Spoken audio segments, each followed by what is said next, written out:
Eu utilizo em milhões de estratégias de venda para chamar a sua atenção e também dos meus clientes que eu vendo através de inúmeras lojas virtuais, que é bem simples, montar uma loja virtual, trazer o produto sem estoque e vender para o Brasil. Só quero que você clique no botão abaixo, vá para a página de venda e entenda um pouco mais como que funciona esse mercado gigantesco que tem. Mano, uma curiosidade que eu tenho de saber foi justamente como que você conheceu o mercado financeiro, né? Você era bem novo, foi numa idade, sei lá, já de adulto, como que começou e se teve alguma influência do seu pai, algo relacionado assim, ou simplesmente você falou, tô nem aí com o que meu pai faz, eu vou aprender essa parada aqui sozinho. Não, então vamos lá. Eu sou filho de pais separados, né? Meus pais foram se separados, a gente era bem novinho. Então, começo a minha vida totalmente independente. Aí quando chega na época do ensino médio, né? Que hoje é ensino médio, eu queria fazer alguma coisa para não ser mais alguma atividade, ter só o ensino médio. Então eu fui fazer técnico de contabilidade. Eu sou formado em técnico de contabilidade no Visconde de Cairu, que era aí na Radial Leste, lá em frente em frente ao circo lá. E para quê? Gostava disso daí, porque meu pai também se formou, então assim, a gente tinha um pouco de se espelhar no que os nossos pais faziam, né? Então eu quis, porque minha mãe também era formada em técnica de contabilidade, então eu falei, pô, eu acho que eu tinha que fazer alguma coisa e acabei fazendo técnico de contabilidade. Quando eu terminei o técnico, eu falei, fiquei um ano sem estudar. Eu falei, puta, o que eu vou fazer? Tudo direito, eu não gosto muito de ler. E, economia, tá? Meu pai fez economia, tudo, eu vim fazer aqui na Visconde, na Faculdade Capital, aqui na Moca. E a paixão pelo mercado financeiro, ele se dá na época da faculdade. Por quê? Então, assim, até então eu não tinha tanto...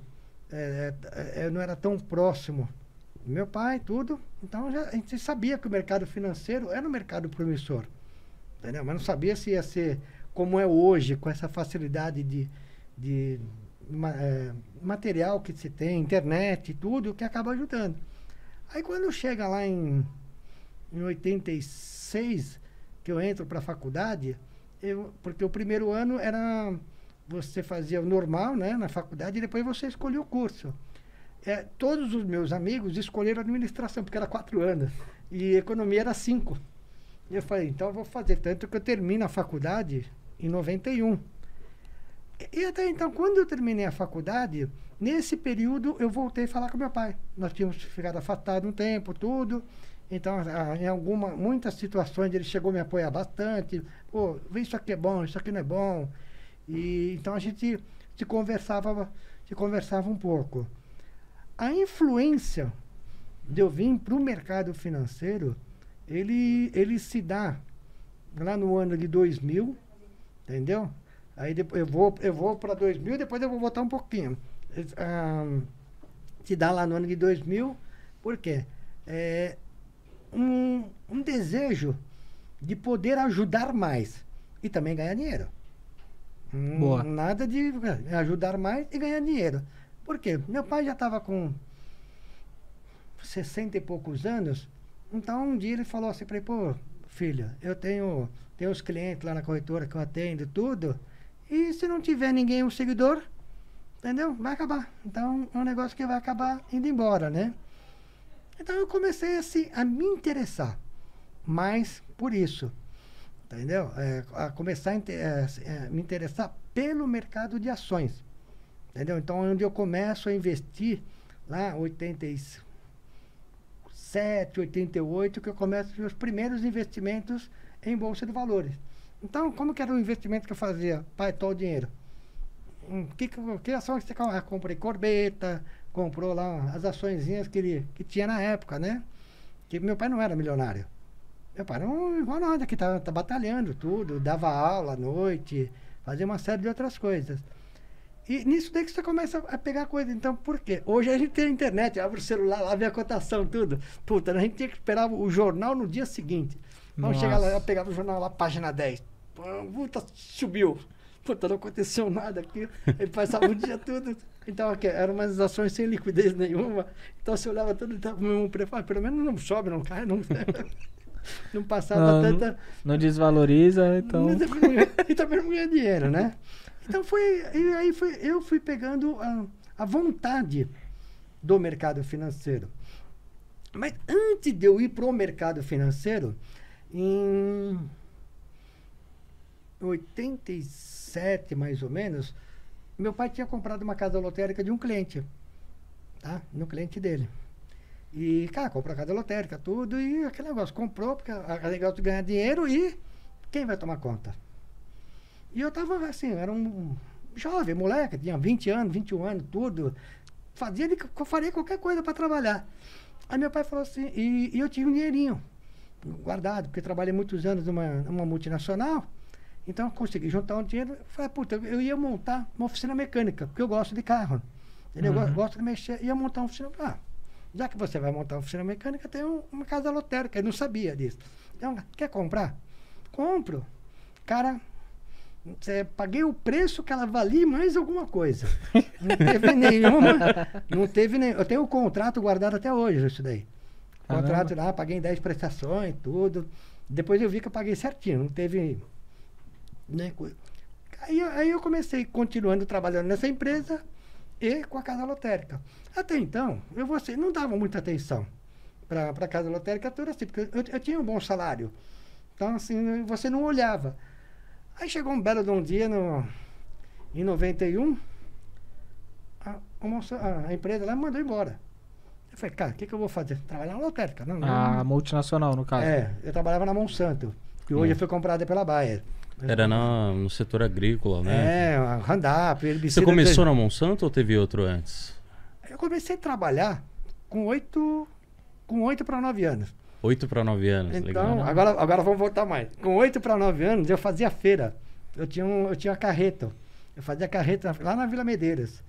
Eu e meu primo. Então, assim, o meu tio fez um carrinho de carreta. Puta, e a feira era uma subida, meu. Então, assim, quando eu ia para baixo, eu falava, meu primo, deixa eu ir, que era uma magrinha, né? Tudo, né? Eu falei, uma fotinha, você sobe. Pô, uma vez nós pegamos uma senhora, tá, ajuda a levar o carrinho. Quase que a velha falou assim, ó, vem aqui, vai vocês aí dentro, que eu não aguentava levar o carrinho dela. Aí chegou meu primo, um sábado, um domingo, nós íamos pra feira, e eu falei pra ele, Antônio, puta, o carrinho de carreta é bom, tudo, dá uma coisa. Cara, mas a gente sofre, né? A gente podia montar uma banquinha de limão. Comprava o limão, botava na banquinha e vendia tudo. Então vamos fazer assim, um fica na banquinha do limão e um fica no carreto. Fez um carreto, muda. Aí vai fazer. Pô, aí começou a dar certo. Aí depois que eu trabalho aí na feira, aí já não dava para ir lá. Minha avó morava na Vila Medeiros, eu morava lá na Vila de Canduva, no Metropenha. Então, assim, para ir, coisa era caro. Não tem Uber barato, era tudo. O ônibus que pegava para ir até lá eram 3 horas de ônibus. Tinha que pegar um ônibus até o Parque Dom Pedro, para Vila Medeiros. Aí descia, subia toda aquela rua toda para chegar na casa da minha avó. Aí eu arrumei um emprego de meio período num supermercado, que era na rua da minha casa lá. Supermercados Blimp. Vou fazer coisa, não existe mais mesmo, só pode falar. Lembra até o nome. Puta, eu sei nome e sobrenome de muita gente. Supermercado Blimp. Vou fazer lá, primeiro pagamento. Puta, Luiz, um bombom. Puta que pariu, um bombom? Era um bombom, sonho de valsa. Sonho de valsa. Puta, eu falei assim, cara, eu trabalhei a semana inteira na parte da tarde, o cara me dá no sábado um bombom. Nossa. Mas eu fiquei tão frustrado. É a revolta. Não revoltado não, fiquei frustrado. Aí eu cheguei na segunda-feira, e eu fui lá comer, era um japonês, o gerente lá na época. Eu não sei o nome dele, não me lembro o nome dele, porque não. Eu falei, pô, eu não quero mais ser. Eu quero ser repositor, fazer alguma outra coisa. Para trabalhar dentro do mercado, eu não tenho como te registrar, você só tem 10 anos, aquelas coisas todas. Aí tinha um senhorzinho que fazia as entregas do mercado. E ele não conhecia as ruas do bairro lá. Eu falei, eu trabalho com o senhor. O seguinte, a gente faz a coisa aqui, eu faço entrega com o senhor. Tá bom, tá bom. Eu lembro até, quanto é que você vai me pagar? 1 cruzeiro por entrega. Top, melhor que um bombom por semana. E um cruzeiro seria hoje, vai, R$10 por entrega. 5, R$10 por entrega. Um valor, mas era melhor do que nada. Tanto que eu cheguei a pagar uma conta com o dinheiro que a gente ganhava. Porque de segunda a sexta, fazia 1, 2 entregas por dia. Mas no sábado e domingo bombava. Porque o pessoal fazia compra de mês, né? Sim. Então tinha as compras. E quando era dia de pagamento? Nossa, no sábado a gente saía meia-noite, 1 hora da manhã do mercado, fazendo entrega lá nos bairros, tudo. Porque era assim, não é essa facilidade, todo mundo tinha carro, nada disso. Então comprava e mandava entregar. E aí eu começo a ganhar um dinheiro todo. E aí apareceu, na rua de casa também, tinha uma oficina mecânica. Giovanni da Grossa. E ele tinha uma lojinha lá. Eu falei, ô Giovanni, deixa a gente reativar a lojinha de peça, tudo, né? Vamos lá, puta, não vendia bosta nenhuma, aquele negócio. Ou no lugarzinho ruim pra vender, abrir, fechava a loja toda. E quanto não tinha cliente nenhum. Nada, só vendia pra mecânica. Que ele era uma mecânica conceituada. Então, a loja de peças, a lojinha de peças, era para abastecer a mecânica. Uhum. Quando nós percebemos isso, eu falei, opa, então nós temos que fazer o quê? Mudar. Acho que parou. Tô te olhando. Tá bom. Eu falei assim, vamos mudar, vamos para dentro da mecânica. Então, o que eu fui? Eu fui aprender a administrar mecânica. Então, eu comecei a fazer as notas fiscais, comprar peça, ir buscar peça. Então, eu ia muito lá na Penhense, ia na Cotabiano. Começou a entender o negócio Comecei a entender o que é ter um negócio. Então, assim, a lojinha de peça, ele pagava a gente um valor, meio salário mínimo. Aí eu falei, pô, trabalhando aqui, e foi lá que eu aprendi a dirigir. Então, qual que era o trato para o italiano ensinar nós a dirigir? Era eu e um rapaz que veio, é meu compadre, né? E a ensinar a dirigir. O dia que a oficina mecânica ficar somente com um carro dentro, eu ensino vocês a dirigir. Cara, chegava na quinta, sexta-feira, vamos entregar todos os carros, o que está faltando peça? Era seu Reinaldo, veio aí, tira comprar. Agiliza aí. Puta, chegava só 2 carros. Toma, trabalhando pra caramba. Não tinha os carros acabados, tudo. Só sei que aí chegou um dia, ficou um carro. Uma Kombi. E, pô, assim, era uma oficina bem grande e tudo. Então ele falou, tudo bem, vocês vão... A gente já sabia mais ou menos, a gente já manobrava alguma coisinha. Mas ele deixava a gente dirigir lá dentro. Então dava para você... Dar uma volta lá. Sim. E, então eu comecei a aprender a dirigir o carro lá. Isso eu tinha de 11 para 12 anos. Entendeu? Então, assim, imagina o italiano, fechava o negócio lá para acontecer alguma coisa, a porta fechada para ninguém ver tudo. Aí eu trabalhei lá até os 14 anos.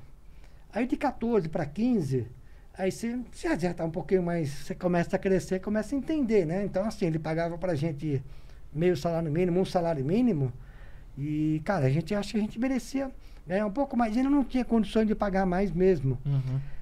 Aí nessa época, eu falei, vou trabalhar tudo, e eu fui trabalhar de office boy.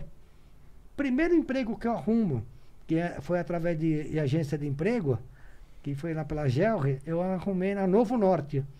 Nisso até então, eu não estava falando com meu pai, não. Eu fui trabalhar numa corretora de valores, que era lá na Rua da Quitanda. E trabalhei um mês. Aí meu tio pegou e me arrumou. Meu tio trabalhava, era ascensorista num prédio lá na 24 de Maio.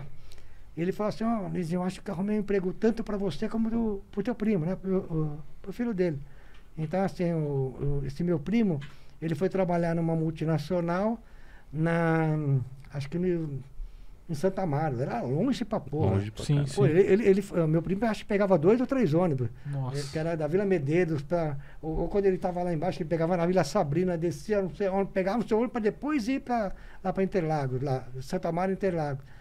E o meu tio me arrumou na época, era na Companhia Brasileira de Plásticos Monsanto, que era na Praça da República. Então era uma condução só, eu pegava o Penhalapa.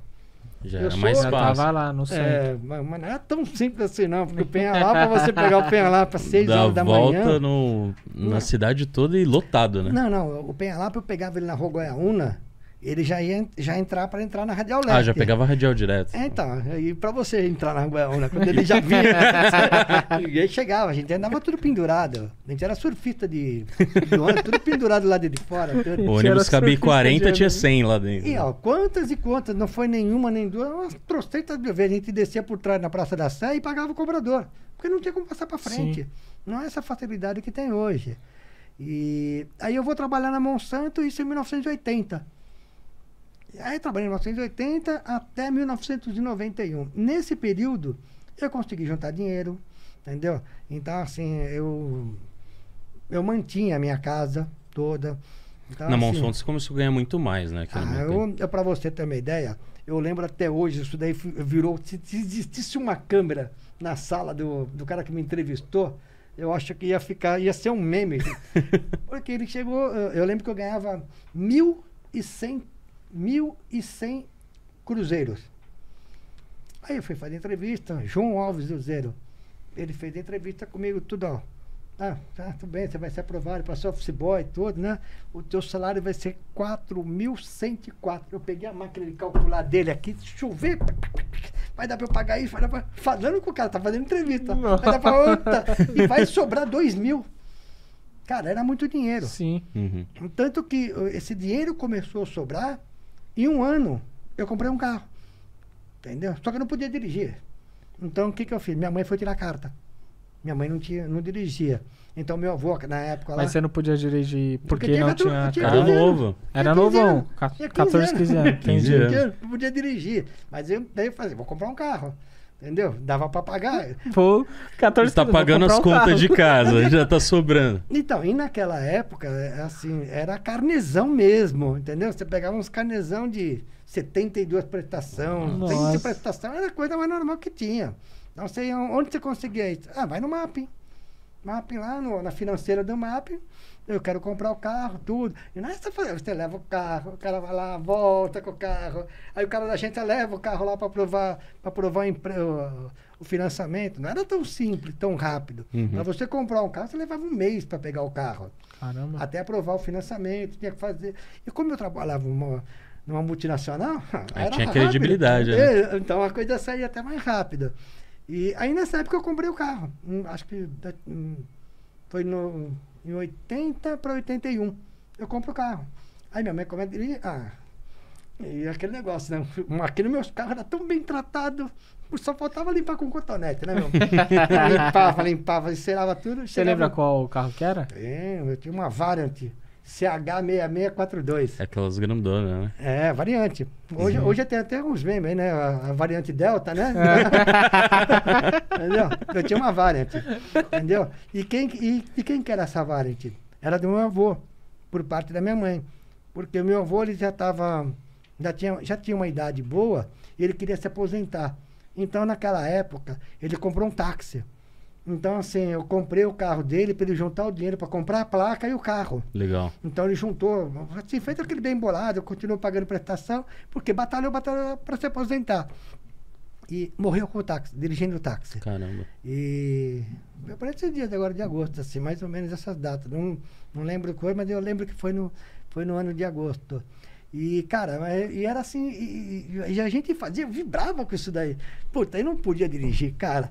Então eu chegava no sábado, lavava o carro, tudo, falava, mãe, eu vou dirigir. Não sei o quê. Não pode. Não pode. Não pode. Mas você já tinha aprendido, né? Eu já sabia dirigir. Por causa da mecânica. Nunca pegou escondido. Não, lógico que já, né? Certeza. Aí o que aconteceu? Aí começa assim, de sábado, o carro assim, ficou mais para minha mãe dirigir, né? Então minha mãe dirigia tudo. Então começou, quando eu acho que com 16 para 17, ele já ficou um pouquinho maior. Mesmo falou assim, vamos no mercado, vai dirigindo. Eu lá ia do meu lado. Vamos, não sei o que. Aí começou aquele negócio, então eu vou lavar o carro. Onde? Na casa de um amigo, tudo, mas eu já sabia onde estava. E já saía, andava. Já andava pelo bairro tudo, já. E tudo. E assim, eu fui, assim, nessa fase aí, muita travessura. Muita travessura. E eu continuava trabalhando na Monsanto lá. E a Monsanto mudou para Pinheiros. Onde a estação Pinheiro do metrô tem um prédio triangular lá. Lá era Monsanto, no edifício Passarelli. Cara, era longe. Porque o metrô só era a partir do Tatuapé. Então tinha que pegar um ônibus descer no metrô Tatuapé, descer na República, pegar o Pinheiros e descer no ponto final. O bom é que a gente podia dormir, que chegava sempre, não errava uma, né? Entendeu? E aí foi até 1991, quando eu fiquei na Monsanto. Aí depois, aí veio a crise, teve a crise de 90, tudo, onde muda a moeda. Aí nós vamos... Chegou 91, a gente já sabia que ia ser mandado embora, porque a Monsanto estava encolhendo, estava enxuta. Aí começou os cortes. E eram os cortes do cacete, porque, para você ter uma ideia, eu fiz a demissão do meu diretor. Nossa.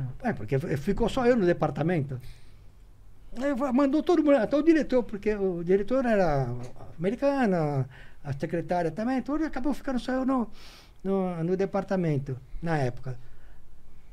Cara, aí depois, aí em 91 chegou a minha vez, né? Então eu sabia que eu ia ser mandado embora. Por quê? Quais eram os critérios? Casado, solteiro, aí depois casado com faculdade, e foi indo. E eu era o único que era solteiro, fazia faculdade, e então eu já estava pulando algumas coisas, porque o estudo era uma coisa importante na Monsanto. Então, assim, eu com o estudo, eu estava na frente de dois ou três pessoas. Então eu estava na frente de um que era casado, entendeu? E o outro que era casado e tinha filho, mas não tinha estudo. Aí chegou um dia lá, meu gerente... Chegou a sua vez. Chegou a minha vez, dia 18 de fevereiro de 91. Lembra até a data. Lembro, porque foi a data que eu cheguei para minha esposa, que hoje é minha esposa, e isso daí eu comprei uma motinha. O rei da Radial Leste, o rebolso Radial Leste e tudo. Porque, cara, não dava. Era assim, você perdia muito tempo. Então, você saía às 5 horas da tarde da Monsanto, lá em Pinheiro, você chegava cedo, 8 horas da noite. E é uma coisa que a gente se identifica muito por tudo que você falou, porque eu sou filho de pais separados também, não comecei a trampar com 9, 8, eu comecei com 14, mas fui numa multinacional. Meu tio que arrumou o trampo e eu comecei a ganhar bem, tipo, era 1.500 na época, 14 anos, e eu comecei a pagar as contas em casa. Minha mãe ganhava muito pouco, comecei a trabalhar, só que assim, era 3 busão para chegar no trampo. Demorava 2 horas para chegar, 2 horas para voltar. E aí tinha que aproveitar esse tempo, sei lá, dormindo, lendo, estudando, tinha que fazer alguma coisa. E durante esse processo, sempre trabalhando. E a gente fez contabilidade também, a gente fez ciências contábeis. Se formou em contabilidade. Só que na sua época era técnico ainda, né? Não tinha faculdade, né? Eu lembro que antes tava começando ciências contábeis. A gente fez ciências contábeis, né? E começamos a trabalhar no banco. Aí o salário aumentou pra caralho, né? Foi pra 2.800, moleque. E fazendo a faculdade. E é legal porque a gente percebe que o trabalho é o que vai fazer a gente amadurecer, fazer dinheiro e vai tirar a gente do caminho errado. Isso que é legal. Porque realmente, a empresa é longe, começar a trabalhar jovem, foda-se. Você tem que trabalhar. Porque se você não fazer dinheiro, se você não se ajudar, você não vai mudar de condição. Então, quando eu vejo que você falou, pais separados, começou a trabalhar cedo, eu me identifico muito, e eu acho que todo mundo que está assistindo se identifica, porque essa é a realidade. Então, infelizmente, a gente vê muita gente hoje da nossa geração que nem começou a trampar ainda. Eu tenho 25 anos, o Murilo tem 26. Mas essas pessoas, elas não têm a mesma maturidade, não sabem lidar com conflito, são pessoas mais frágeis. E a gente começou a trabalhar cedo, começa a ter mais casca, né? Mais casca grossa. Começa a ir para longe, pagar as contas em casa. E essa responsa, eu acho que ela é positiva. Infelizmente, hoje a maioria fala, não, o jovem não pode trabalhar, tem que esperar um pouco, curtir a infância. Mas eu acho que a infância é isso. A infância é você trabalhar, brincar. Não adianta você falar para um moleque que tá passando fome em casa para ele curtir a infância. Ele vai curtir o quê se não tem comida na geladeira? Então é melhor ele trabalhar e ajudar, porque aí sim ele vai poder comer, ele vai ver a família feliz. E é aí que a gente começa a crescer, estudar e melhorar na carreira, né? Sim, sim. E como que foi essa parte de... Quando você já estava na empresa, né? Que você estava falando que foi contar para sua esposa, se eu não me engano. Em 91, nesse dia 18 de fevereiro, eu já namorava com a Sandra já há uns 5 anos, né? E tenho 2 notícias para te dar, entendeu? Uma boa e uma ruim. Puta, fala ruim. Fui mandado embora da Monsanto. Saiu da Monsanto. Puta, é aquele negócio, era puta no salário, bom. E a boa? Passei na igreja e marquei a data do casamento. Boa. Foi no dia 6, marquei pro dia 6 de julho de 91. tá? E nessa época aí, meu pai me deu uma casa. Então, assim, uma coisa que ele fez para todos os filhos. Questão, dos imóveis que eu tenho, cada um pode escolher um imóvel que eu tiver, que é seu. Uhum. Então, eu acabei escolhendo Mariporã. Nessa época, o seu pai já tinha dinheiro? Ou estava formando? Ele já tinha um pouco de dinheiro. Entendeu? Ah. Ele tinha uma graninha. Não era bilionário, entendeu? Ele tinha uma grana, tudo porque ele investia em imóveis. Eu também gosto de imóveis. Entendeu? Legal. Também. Então, assim, ele gostava de comprar porque o imóvel, na década de 90, ele era uma fonte de renda e Sim. valorização. Por quê? Por causa da inflação galopante. Então, você comprava... Ó, eu tenho um caso que aconteceu comigo. E esse imóvel, meu pai acabou comprando, entendeu? Porque não tinha todo o dinheiro. Então, nós compramos um imóvel na Vila Guilhermina, onde eu fiz a lotérica. Onde eu tinha uma lotérica no centro e eu precisava mudar. Por quê? As luvas eram $50 mil.